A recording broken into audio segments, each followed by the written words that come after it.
E o que eu mais gosto desse setup é que com ele a gente consegue um risco retorno de 2 para 1, 3 para 1, 5 para 1, 7 para 1.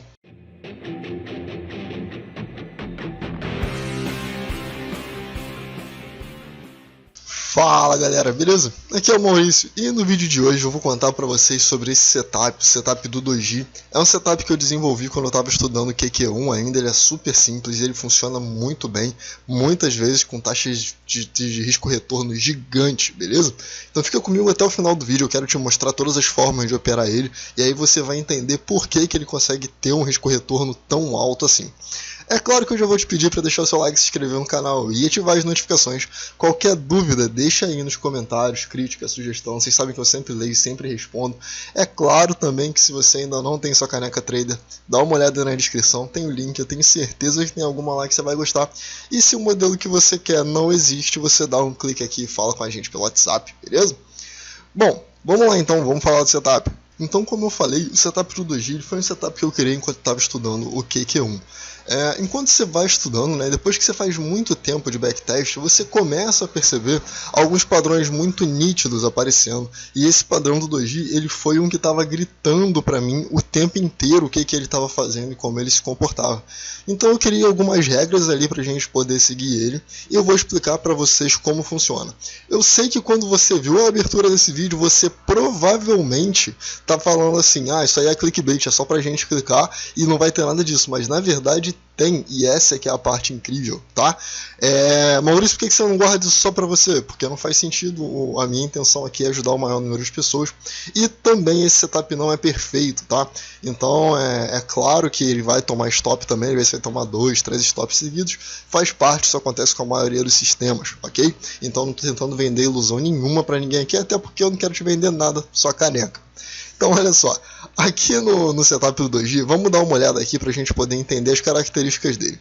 Primeiro, você pode operar contra ou a favor da tendência, tá? O ideal é que você opere sempre a favor da tendência ou do movimento direcional vigente, mas se você quiser operar contra, você também pode, desde que você use um oscilador para te dizer se ele está em zona de sobrecompra ou de sobrevenda para você ir contra o movimento, beleza?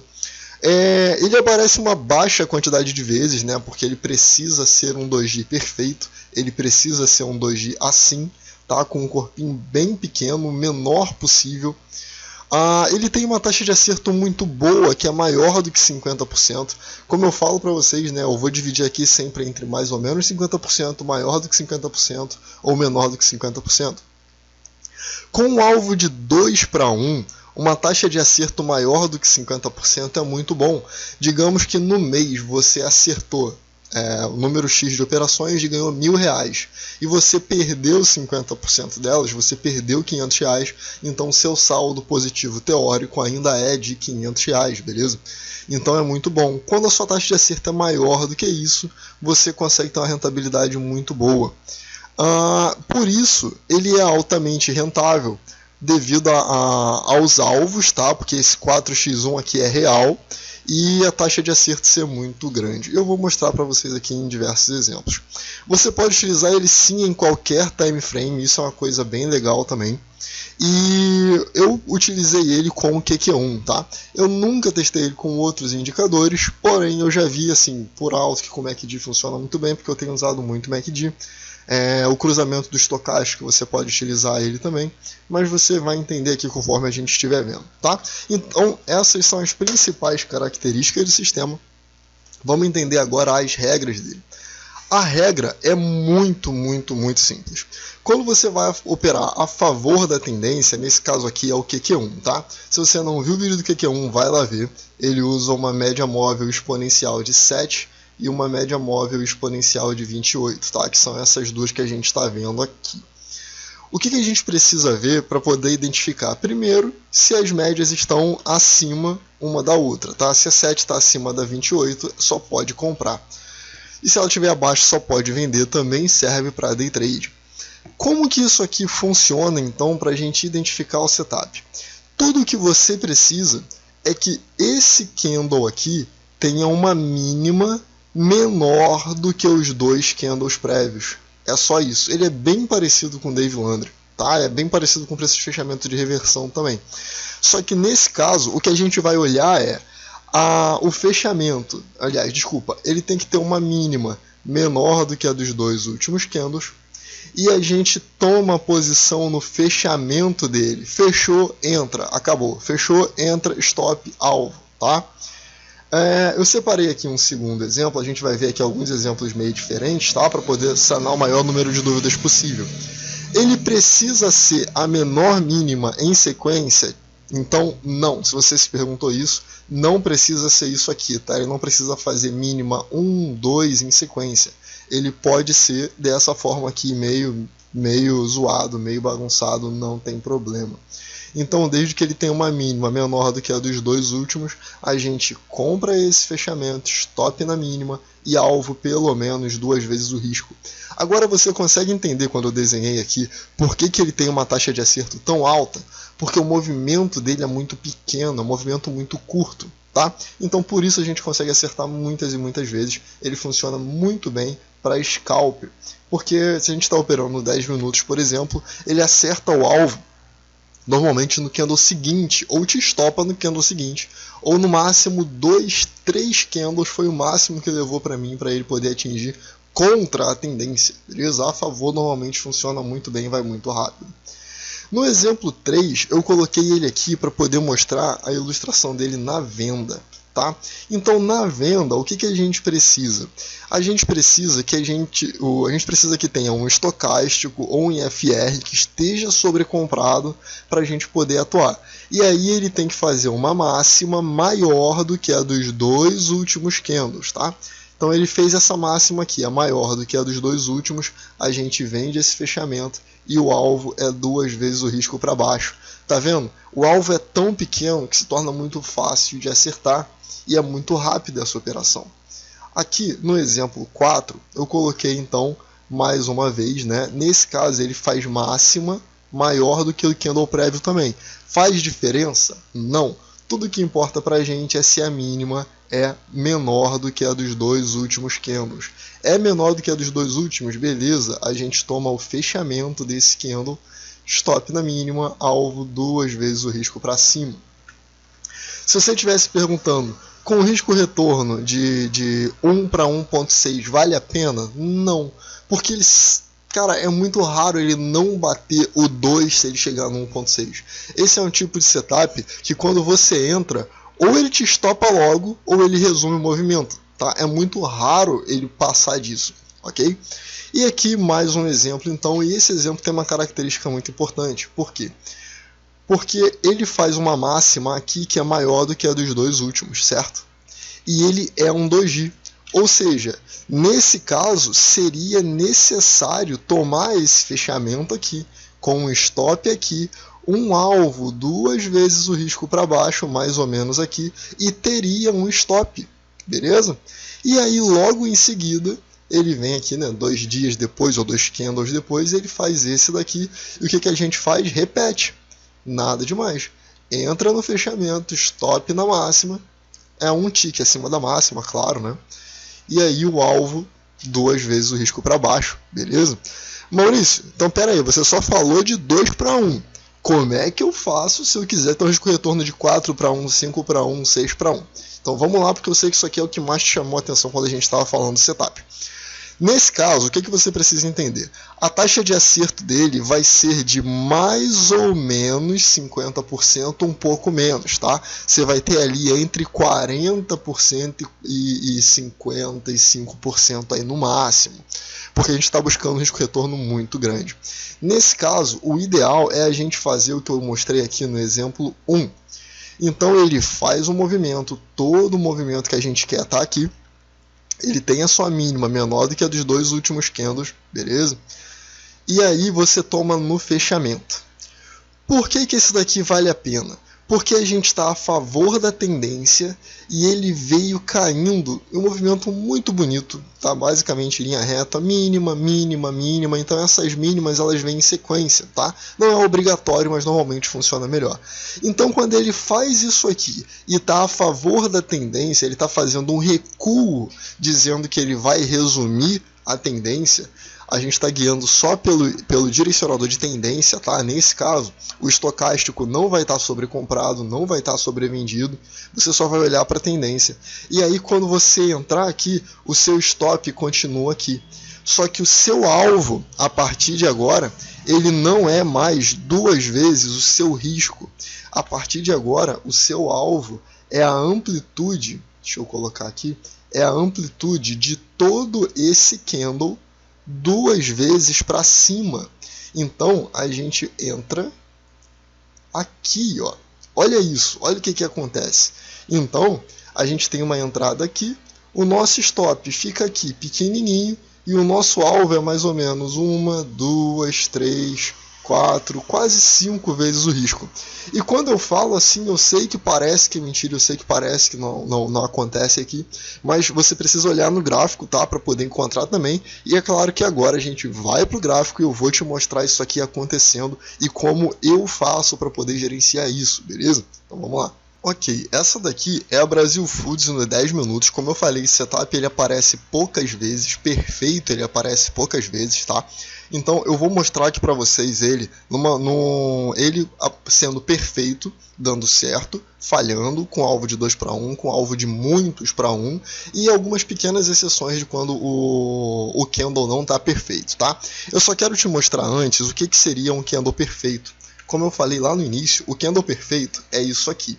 O que significa é isso aqui, Maurício? Significa o seguinte, que se você pegar ele e dividir ele em 3 partes, aqui, vou fazer assim, se você pega ele e divide em 3 partes, ele abre e fecha no segundo terço, beleza? Na parte do meio.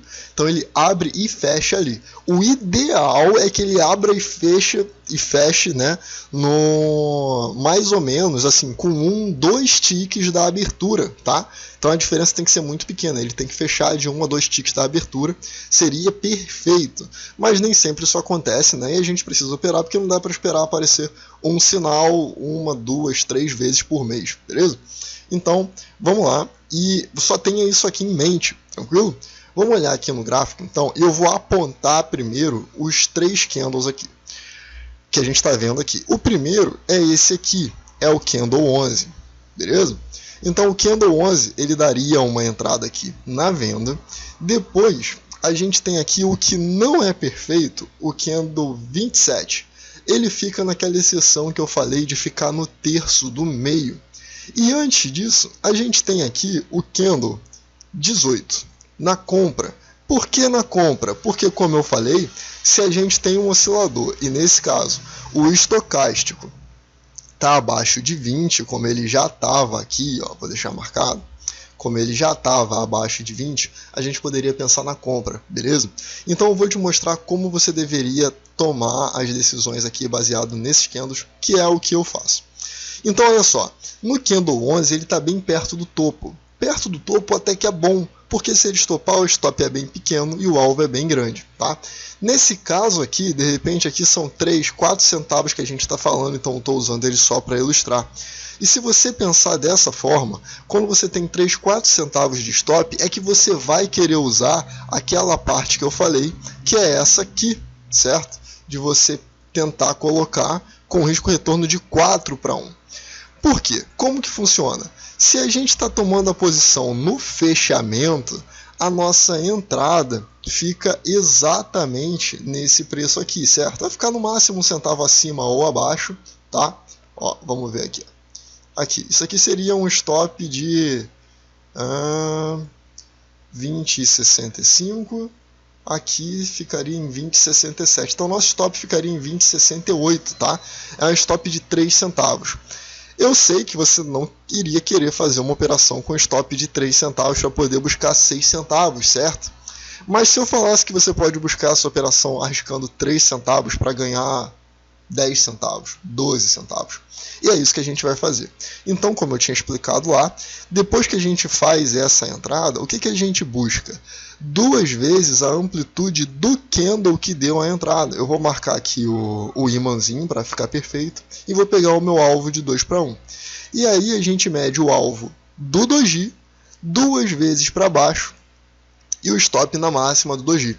Quando eu faço isso, a taxa de acerto cai, lembra? Ela vai para cerca de 40%, mas mesmo assim é extremamente rentável, porque olha só, o nosso risco aqui, ele foi de 3 centavos, certo?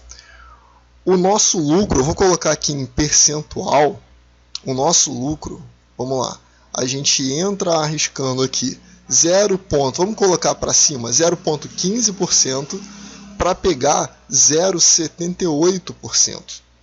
A gente entrou em, vamos ver, ó, a gente entra em 20,65 e só vai sair em 20,49. 65 menos 49 são 16 centavos para um risco de 3 centavos, beleza? E aí, só para a gente poder medir aqui exatamente quanto seria esse risco-retorno, eu deixei aqui marcado, né, a linha. Então a gente entraria arriscando aqui, ó. Aqui, ó, risco de 3 centavos, tá vendo? Aqui em cima, 3 centavos. Aí eu vou dar 2 cliques aqui na ferramenta e em propriedades a gente vai aumentando ali e aplica, ó. 4 para 1, 5 para 1 seria ali, né? Então acho que 5 para 1 ali, seria mais ou menos 5 para 1.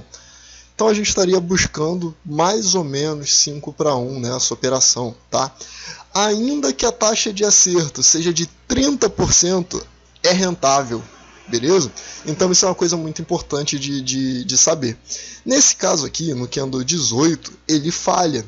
A gente tenta entrar contra a tendência, o setup está perfeito, a gente entra aqui. Então, o nosso stop fica na mínima.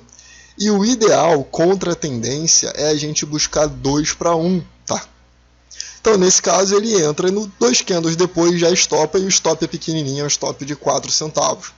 Então, nesse dia aqui, executando essas duas operações, a gente teria um lucro de R$16 e um stop de R$4, tá? Né? De 4 centavos, de 16 centavos e 4 centavos. Se você não entende que eu falo reais, é porque eu considero sempre uma mão mínima de 100 ações, beleza? No candle 27, então, a gente entraria na venda aqui, certo? Então, com essa venda ali, a gente buscaria, no mínimo, aqui, ó, 7 centavos de stop para 14 centavos de lucro, tá? Você pode tentar buscar 2 vezes a amplitude do candle também, ok? Ó, o 2 para 1 pegou. Como seria 2 vezes a amplitude do candle? Seria isso aqui. Então seria mais ou menos 4 para 1. A gente arrisca bem pouco para tentar buscar lá 22 centavos, tá? E aí nesse caso, ó, até foi lá e pegou o alvo também, beleza? Então, ó, eu vou marcar aqui, tá? O nosso ponto de entrada ali, você já sabe que é em 20,44, que é no fechamento do candle. Vamos sair aqui. E eu vou marcar aqui, então, qual seria o nosso risco-retorno dessa operação. Ó, da máxima para mínima, arriscando 7 centavos. Se eu aumentar aqui o meu risco-retorno, né, com a ferramenta, e colocar 4 para 1, um pouco menos de 4 para 1, 3 e pouco para 1, né? E aí já funciona muito bem dessa forma, beleza? Eu acho que isso daqui funciona de forma, assim, nesse exemplo aqui eu já consegui explicar muito bem como funcionaria de todas as formas. Se você olhar o gráfico, você vai perceber que de fato esse setup ele não aparece muitas vezes. Aqui, por exemplo, se você está usando, né, aquela questão de fechar e abrir dentro do terço médio, de repente seria uma compra com um stop, tá? Então isso pode acontecer sim, como eu falei, se você está buscando alvo muito grande, principalmente contra a tendência, a gente tende a ser estopado mais. Então o ideal é buscar isso aí cada vez mais a favor da tendência. Nesse caso aqui, ó, só para poder tirar essa dúvida, nesse daqui ele meio que é um doji, mas ele não fecha dentro do terço médio, tá vendo? O fechamento deveria ser mais ou menos aqui onde abriu. Então, nesse caso, a gente não toma o fechamento. Por quê? É melhor esperar romper. Se você vai operar contra, nesse caso, é melhor esperar romper. Porque aqui, muitas vezes, ele faz isso aqui, fecha, volta, sobe, você toma um stop à toa. Tranquilo? Então acho que isso é uma coisa muito importante de ter em mente aqui, tá? Eu vou pegar aqui alguns outros exemplos aqui, eu vou dar um pause e já volto. Então, ó, Brasil Foods ainda, no dia de hoje, né? Hoje é dia 22 de julho de 2020, 22 de 7 de 2020, e ele fez o setup aqui no Candle 6, tá vendo? Ó, as médias estão cruzadas para baixo, a gente só pode pensar em vender, e no Candle 6 ele deu o setup. Então a venda seria efetuada aqui, o stop na máxima desse candle, então você já está vendo que daria o stop. E nesse caso aqui, como ele está bem para cima, né, ele está bem no limite das médias, está bem recuado, é o tipo de situação em que eu normalmente tentaria buscar 2 vezes a amplitude do candle para baixo, beleza? Ou se você acha que isso aqui é ambicioso demais, e eu entendo, porque às vezes eu também entro e eu também penso, cara, não vai ser isso tudo, ali já é quase a mínima do dia e eu fico receoso, eu entendo isso. Então o que você pode fazer é, quando entrar aqui, você ao invés de buscar 2 vezes o seu risco, né, como você está a favor da tendência, ao invés de tentar buscar 2 vezes o risco, você pode tentar buscar 3 vezes o risco. Tá?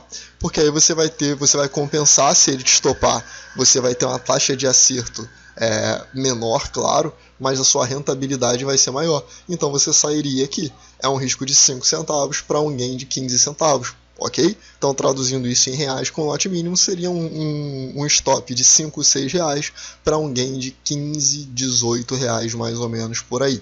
Nesse caso aqui foi uma pena, né? Porque ele estopou e depois volta e vem caindo e derreteu, foi basicamente linha reta. Nesse aqui, o Candle 16, de repente você está considerando, cara, isso aqui é um doji? Não, não é um doji, beleza? Então isso aqui tem que ficar bem claro. Isso aqui é um corpo muito, muito grande. Por que eu até consideraria entrar aqui nesse caso? Porque é um inside bar, tá vendo? E aí se você já assistiu todos os vídeos de setup aqui, você sabe que no inside bar, o meu alvo inicial, isso aqui é um macete, tá? Isso aqui é o meu alvo inicial, seria aqui em 20,50, certo? E isso daqui, meio que eu consideraria um doji, porque ele tem pavio para cima e pavio para baixo, é bem simétrico, tá? Não tá fechando no terço do meio, então tô quebrando minha própria regra, tá bom? Isso aqui é pra galera que é mais avançada, tá? Se você tá começando agora, se prende na regra, dá uma olhada nos setups que são mais fáceis, como o Dave Landry, preços de fechamento de reversão, e o inside bar, tá? Mas se você já é mais avançado e você consegue entender o que eu estou falando, isso aqui vai funcionar muito bem para você. Então, nesse caso, eu consideraria botar uma entrada nesse fechamento aqui, ok? E aí, com o meu stop, aí você tem que ser malandro, você não pode deixar o seu stop aqui, certo? Você deixa ele um pouquinho mais para cima na máxima do inside bar. Por quê? Porque o seu risco-retorno ele vai ser tão ridículo. Aqui, ó, de 3 centavos, 4 centavos, vou botar até um pouquinho mais para cima, 4 centavos, você vai estar ali arriscando 4 centavos para vir buscar, caraca, deixa eu ver, para vir buscar de entrada em 67 para sair em 50, 17 centavos, tá bom? Então assim vale muito a pena. Eu não aconselho que você tente operar contra a tendência. Tá? A não ser que você já tenha muita experiência operando e consiga enxergar fundo duplo, trap, ou topo duplo, ou qualquer coisa do tipo, o ideal é que você opere sempre a favor da tendência, beleza? E nesse exemplo aqui é o índice futuro de hoje também, no day trade, no gráfico de 10 minutos, tá? Então olha só, eu vou marcar aqui os sinais que poderiam ser considerados entradas, tá? Qualquer sinal que tivesse acontecido enquanto o estocástico estivesse aqui, poderia ser considerado venda. E qualquer sinal que tivesse aparecido quando o estocástico estivesse nessa zona, poderia ser considerado compra, beleza? Então aqui eu já tenho certeza que você já viu algumas entradas aqui bem legais, certo? Bom, mas vamos lá. O Candle 13, né, vamos pegar aqui desde o primeiro Candle do dia. Não, Candle 6. O Candle 6 poderia ser considerado uma entrada na compra ou na venda. Por quê? Porque ele está na direção da tendência e ele está com o estocástico acima do 80. Quando você se encontrar nessa situação, dê preferência à tendência, beleza? E se você for operar, se você não for operar, o ideal, né, seria realmente não executar a operação. Então, apesar desse daqui ser um sinal que ele poderia ser de compra ou de venda, na compra daria gain e na venda daria loss, tá? Nesse caso aqui, o Candle 13, o candle 13 sim é um candle operável, que ele é nítido. Ele está acima o estocástico acima de 80, ele fez a máxima acima dos dois últimos candles e ele fechou um doji. Então isso daqui é uma venda, e essa venda teria como alvo no mínimo 2 vezes o... Aliás, no mínimo não, desculpa. Esse daqui teria como alvo 2 vezes o risco, tá? Por que 2 vezes o risco, Maurício? Por que você corrigiu no mínimo? Porque é contra a tendência, tá? A tendência aqui está dizendo pra gente, com as médias cruzadas para cima, está dizendo que a gente deveria pensar em comprar. Só que ele fez o setup na venda com o estocástico sobrecomprado, então a gente deveria pensar em vender com 2:1 de risco-retorno, tá bom? Na sequência, ele faz esse doji aqui. E esse doji, na compra, hoje foi um dia de muito doji, né? Então esse daqui foi um doji na compra que daria um stop, tá? Então entra aqui, toma um stop, beleza? Bom, seriam 183 de stop ali, e aqui em cima seriam mais ou menos 230 de gain, tá? Isso daqui não é um candle operável. Na sequência, a gente tem um candle 24. Esse candle 24 é um doji? Ele é um doji, certo? Mas ele é o doji do setup? Não, ele não é. Por quê? Porque aqui, ó, se a gente olhar onde que ele está e olhar o estocástico, você não poderia operar contra a tendência, certo? O estocástico não está abaixo de 20. E ele não fez uma máxima maior do que a dos dois últimos candles, então a gente não poderia vender, beleza? Se você operasse errado e comprasse, daria gain, mas seria dinheiro maldito, tá bom? Então isso daqui não é o setup. Mais para frente, no fim do dia, se você, como eu falei, né, se você já tem a experiência de operar entendendo situações de mercado, aqui seria uma operação, beleza? Com stop bem curto e um alvo bem longo. Porém, o setup ideal ele acontece aqui no candle 35. Então, a gente teria uma compra. Por quê? Mínima menor do que a dos dois últimos candles, fecha um doji, estocástico abaixo de 20, a gente entra então buscando uma compra de 2 vezes o nosso risco, beleza? Depois ele faz aqui no candle 45, que poderia parecer um doji, mas não é. O candle 44 poderia ser considerado também, beleza? Mas eu não quero forçar a barra aqui não, tá? De compra, beleza? Aqui seria venda, aqui seria dúvida de venda e compra, certo? Mas a tendência é para cima, então é a compra. E o candle 48 poderia ser um doji de venda, porque ele está com o estocástico acima de 80 e fechando no meio, beleza? Bom, galera, é isso aí, eu espero que tenha ficado claro. Se ficou alguma dúvida, deixa aí nos comentários que eu quero ajudar vocês, beleza? Não aplica absolutamente nada disso sem testar antes. Testa, vê se o que eu estou falando é verdade, vê se o que eu estou falando funciona. Testa umas 100 vezes de backtest, vai na conta real, faz o teste ali para conta real, desculpa, no simulador, tá? Na conta demo, não na conta real. Opera na conta demo, vê se você consegue entender e aí sim você começa a colocar em prática, beleza? Essa é uma estratégia muito boa, de fato é uma das que eu mais gosto e eu queria mostrá-la para vocês. Então é isso, eu vou ficando por aqui. Se você puder, deixe seu like, se inscreve no canal e ative as notificações. Qualquer dúvida, crítica ou sugestão, deixe aí nos comentários, compartilhe esse vídeo com as outras pessoas e eu vejo você no próximo vídeo. Valeu!